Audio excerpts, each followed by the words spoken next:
Oke. Tepuk tangan dulu buat DP spesial kita malam hari ini. Nah sekarang gue mau ke Mas Aryo sama Rosi dulu nih ya kan. Kalau dari parasnya udah jelas data analitik kan. Dari tadi kan ngobrol apa sih kayak gini-gini gue enggak nih gitu kan. Apa faktor yang paling membuat mereka jadi juara? Kalau Raya gue baca dia 60 save, clean sheet 19 kali. Ya kan juga Declan Rice yang sangat dominan di lini tengah, metronom. Lalu juga set pieces ada 18 kali, total dari set piece ada 30-an kali jadi gol, apakah itu juga? Atau tadi ketika akhirnya mulai kekejar, terutama ketika lawan City, itu kan hitung-hitungannya kalau sama-sama menang semua pertandingan kan City bisa menang secara produktivitas. Tapi kemudian Arsenal selesaikan semua, minus sebelum pertandingan nanti terakhir. Sementara City kepleset 2 kali, ada lawan Everton sama ada lawan Bournemouth ya, di mana menit-menit terakhir doang mereka akhirnya bisa cetak gol. Menurut lu berdua dengan data tadi atau mungkin kalian mau nambahin data yang lain, apa faktor yang paling menentukan mereka akhirnya jadi juara? Gua pribadi bakal nyebut defense sebetulnya, tapi ini menarik. Banyak orang bilang bahwa Arsenal adalah tim defensif. Menurut gua bukan tim defensif. Menurut gua adalah tim yang sangat terkontrol. Defense-nya jadi bagus itu karena dampak dari tim yang sangat terkontrol tersebut gitu. Itu menurut gue yang paling utama.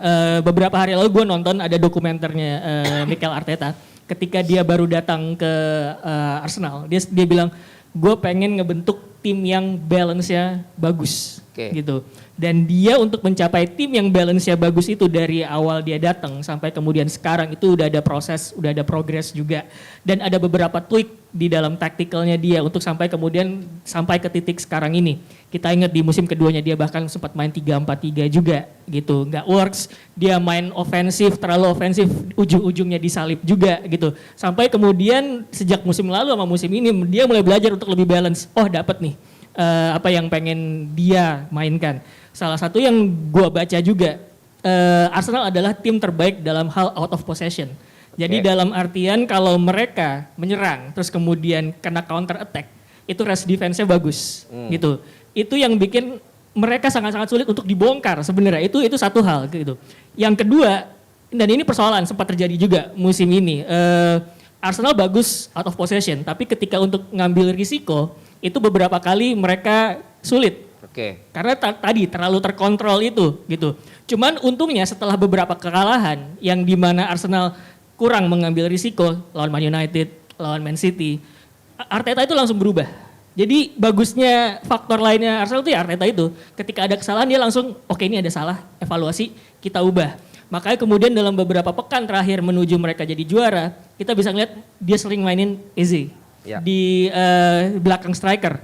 Itu ngebuat daya punch atau daya tonjoknya Arsenal lebih bagus tanpa menghilangkan kontrol di lini tengah out of possession tersebut gitu. Jadi menurut gua faktor itu penting. Jadi menemukan kontrol balance tapi ketika akhirnya kita kurang daya tonjok, dia bisa memperbaiki itu gitu. Kalau menurut gua gitu. Daya tonjoknya memang benar-benar diperbaiki ya, baik di lapangan maupun supporter ya. Daya tonjoknya ternyata benar kadang-kadang perlu nggak boleh kalem terus. Benar. Ya kan udah ada siapa backnya tuh yang Parbada itu Gabriel kan. Nah itu kan sosok yang kayaknya malah dibutuhkan. Jangan nurut mulu gitu kan. Mas Aryo gimana? Faktor apa yang paling menentukan Mas Aryo? Iya, gue juga menyoroti defense ya. Karena kan ya kalau begitu gue ngomongin tentang defense, banyak yang nyaut langsung Sir Alex ya. Defense wins you trophies gitu ya. Maksudnya sepenting itu faktor defense. Bukan berarti lo lantas main defensif gitu. Tapi gimana lo bisa menyikapi ketika lo ada transisi dari lo nyerang kemudian bertahan. Ketika lo bicara Barcelona juara bersama Pep, itu kan juga best defense juga, nggak kebobolan juga. Tapi apa mereka main defensif? Enggak, ofensif banget gitu kan. Tapi sistem itu berjalan segitu rapi sehingga ketika ada transisi, lo tetap bisa menjaga keseimbangan. Nah Arteta sudah mulai menemukan keseimbangan itu dengan rosters yang dia pilih, starting 11 yang dia pilih, pergantian pemain, in-game management yang selalu tepat menurut gua gitu ya. Terus kalau kita bicara dari pertandingan ke pertandingan, kenapa orang sekarang bilang, tim main boring gitu kok jadi juara? Ya ini kan 1,5 tahun terakhir dia main kayak gini gitu kan. Dia sudah mulai. Tapi berarti emang boring? Kalau dibandingkan musim-musim sebelumnya, iya. Kita bicara dia nggak se-eksplosif itu.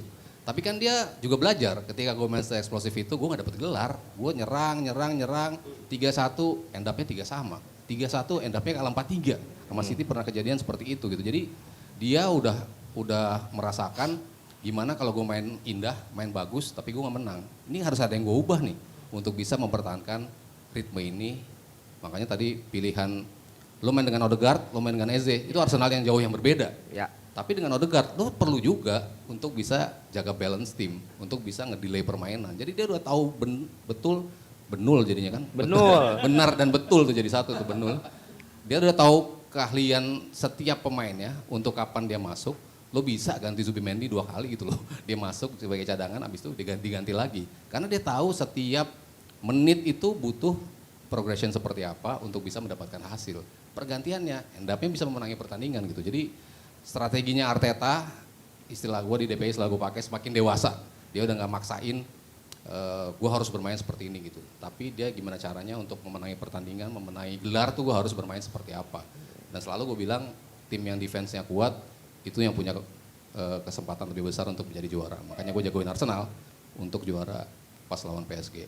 Champions League. Champions League. Oke. Double winner Mas. Karena dia jagoinnya dari awal malah Champions League. Iya, Jangan, ini double winner nih. jangan Gitu. berisik tapi. Hah? Berharap fans Arsenal double winner terus gak berisik. Nanti nanya lagi Bang Valen, kok sepi? Ya emang sepi Arsenal Nanti menang. berisik nanti.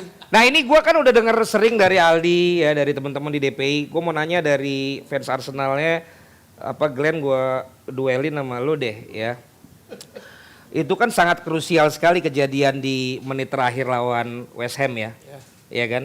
Dan kalau kita boleh jujur itu memang foul. Tapi kan kemudian banyak pembandingnya adalah kok lu melakukan itu di beberapa pertandingan yang lain, ganggu-ganggu kiper yang lain kok lu nggak kena foul seperti itu. Betul. What is your opinion both of you? Ada. Ya sebenarnya kan udah ada VAR ya, dan secara regulasi itu udah clear kan. Dan tadi Bang Valen sendiri katakan ketika melawan West Ham itu sudah no debat kalau itu memang foul. Dan ya tinggal dibuktikan aja apa buktinya ketika Nggak, Arsenal. ketidakkonsistensian itu menurut lu juga kalau yang Arsenal lakukan terhadap tim lain menurut lu itu harusnya foul apa Tapi enggak? nggak pernah se-harsh itu sih Bang. Arsenal melakukan ke kiper-kiper lain. Kalau lu lihat dari musim lalu ketika Ben White cuma Noel tangannya si kiper Spurs atau mungkin ada back-back lain yang melakukan hal itu wajar-wajar aja. Dan memang Oh itu berarti kan ada dosa VAR. kecil sama dosa besar tuh beda ya? Karena itu kan pada akhirnya kan decision makingnya by wasit kan. Dan wasit itu akan Enggak, point of view lu. Oh, wasit oke memutuskan itu, tapi point of view lu menurut lu bener gak sih ada lah lu diuntungkan dengan keputusan lain tuh dari wasit nggak konsisten terhadap Enggak sih pelanggaran? menurut gue. Menurut lu enggak ya? Menurut gue Kalau enggak. lu gimana Rim? Kalau gue ngeliatnya dari Premier League-nya sendiri, di mana kan gue baca dari Mark Kaltenberg kalau nggak salah, dia ngomong kalau misalnya sekarang wasit IPL cuma ada 16, itu pun ngambil dari Championship juga, di mana lo mau berharap apa sama wasit-wasit ini? Wasit-wasit yang menurut gue inkonsisten, gak cuma di match Arsenal doang, di match-match lain ada yang di sini merah, di sana nggak merah, yang di sini foul, di sana nggak foul, maksudnya terlalu banyak. Jadi mau ngambil sampelnya di Arsenal doang menurut gue nggak bisa. Karena gue ngerasa di semua tim, hampir semua tim banyak yang dirugiin. Cuman gue balik lagi dengan statement gue yang di awal. Di mana kalau gue pribadi, gue diuntungin, gue bakal bilang gue diuntungin dan gue bakal senang gue diuntungin. Walaupun yang West Ham pribadi menurut gue foul. Cuman di sisanya kan, di situ-situnya sisanya. Spesifik apa sih yang momen ketika Arsenal itu diuntungkan? Karena kan perdebatan yang gue dengar yang paling terdengar itu ketika kemarin lawan West Ham kan. Betul. Sebelumnya apakah ada momen-momen yang seperti itu? Yang Gabriel nonjok Voltemade itu gak ada foul, itu gak foul. Sampai Burnley ngepost Havertz tackle gak straight red. Sampai MU pribadi match day one, Saliba tangannya giniin bindir, pas bola ini dikasih clear buat gol. Nah gue gak bisa nyalain Arsenal ya. Yang gue salah adalah inkonsistensi yang dipunyai nama wasit. Premier League season depan menurut gue kalau tetap 16 ini anak-anak muda ya walaupun ada yang tua juga, menurut gue gak bakal bisa akhirnya fair and square. Gue ngeliatnya kayak begitu. Tapi Aldi sama lu lah merasa nggak ada pernah diuntungin sama wasit? Siapa dulu? Gue dulu ya. Tadi kan maksudnya lu bukan permasalahkan foulnya, tapi kalau emang lu lagi diuntungin wasit, ya lu ngomong aja, nggak apa-apa, pas banget nih gue diuntungin gitu loh. Maksudnya, lo menurut lu pernah nggak lu juga mendapat keuntungan itu? Kenapa sih kalau Arsenal yang di itu jadi rame? Iya. Waktu Newcastle dari belakang Jolinton. Gue lagi nggak nanya, lu merasa dirugikan apa enggak? Pernah nggak? Yang lagi gue tanya, lu pernah nggak merasa diuntungkan? Banyak. Kalau Justin kan sering bilang, kadang hari ini gue diuntungin, kadang besok enggak. Ya udahlah, kita Gini. kadang pernah diuntungin, kadang enggak kan gitu. Itu kan bola itu kan cerminan hidup.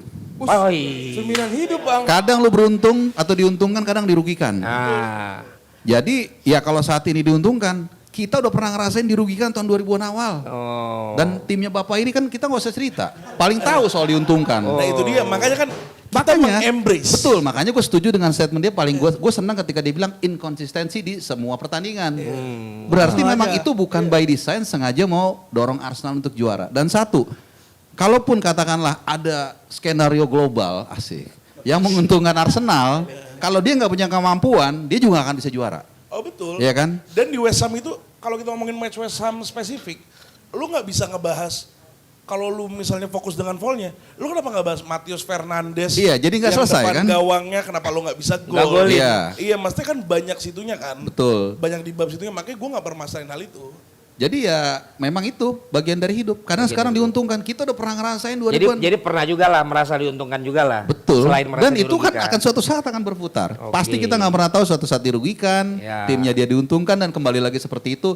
But for the time being, we are the champion. Nah, izin nambahin kalau soal ditanyakan apakah ada momen Aldi belum Arsenal jawab, Aldi belum diuntungkan. jawab. Tar dulu. Gue bisa kasih Tar contoh. dulu, Aldi jawab dulu. Pertanyaan Glenn nih. Biar Aldi jawab dulu. Silakan Bang Aldi. Gue gak ngerti diuntungkan tuh gimana. Ya tadi harap aja ngerti. Kan itu kan tugas wasit untuk memberikan predik bahwa ini pelanggaran apa bukan. Betul. Kalau pelanggaran ya udah, nggak Ya, pelanggaran. ketika lo sendiri menyadari sebagai analis, Iya. itu emang harusnya pelanggaran sih. Tapi Iya. gua nggak dapat pelanggaran. Gue juga sering merasa begitu Liverpool. Tapi at the end, ya udahlah gue menang ini, ya pas lagi diuntungin gitu loh, sesimpel itu. Oh, Tapi apakah dari 38 pertandingan itu sangat signifikan? Saya juga tidak lagi bicara kepada Anda. Saya udah kasih waktu kepada Sabar, Anda. sabar. Saya lagi Iya. tanya Aldi. enggak. Sama sekali nggak pernah. Enggak. Lo merasa keputusan Iya. wasit? Kayak striker bikin gol, tugasnya. Wasit memberikan keputusan, tugasnya. Iya, itu secara wasit. Tapi secara lo kan analis bisa melihat. Emang berarti ke semua keputusan wasit kepada Arsenal tuh semuanya menurut lu? Oh iya benar. Ada yang kadang menguntungkan, Loh. ada yang kadang Merugikan juga kan? ke semua tim. Iya, ke Arsenal gimana? Pada dasarnya levelnya wasit Inggris. Ini yang kita bahas juga gitu kan. Nanti handball. Gua debat sama Mas Haryo. Ini tuh begini handball, aturan Ya tapi pernah kan ngalamin juga dirugiin tapi kadang juga diuntungin. Pernah nggak? begini, kalau yang West Ham berarti diuntungin gitu. Loh, kalau West Ham kan lu bilang kalau terserah lu mau diuntungin apa enggak. Iya berarti. Kalau emang itu foul ya foul. Ya, dan Arsenal untung. Tapi kan banyak berapa bukan cuma lawan West Ham. Enggak, gue masih belum ngerti ini ya bang. Kayak tadi yang contoh West Ham kan abang contohnya West Ham tadi. Kalau itu beneran foul. Sekarang gini lah, yang ternyata POMGL bilang tangannya United Nah. itu kena misalnya. Yes. Ya kan? Ya. Berarti kan itu kalau ada keputusan dari PMGL baru mengatakan kena. Tapi gue as a fans Liverpool waktu itu, bagi gue emang itu nggak foul. Karena ya udahlah cuma secuil gitu doang gitu loh. Ngerti gak lo? Tapi kan banyak fans Liverpool lain nggak bisa itu foul.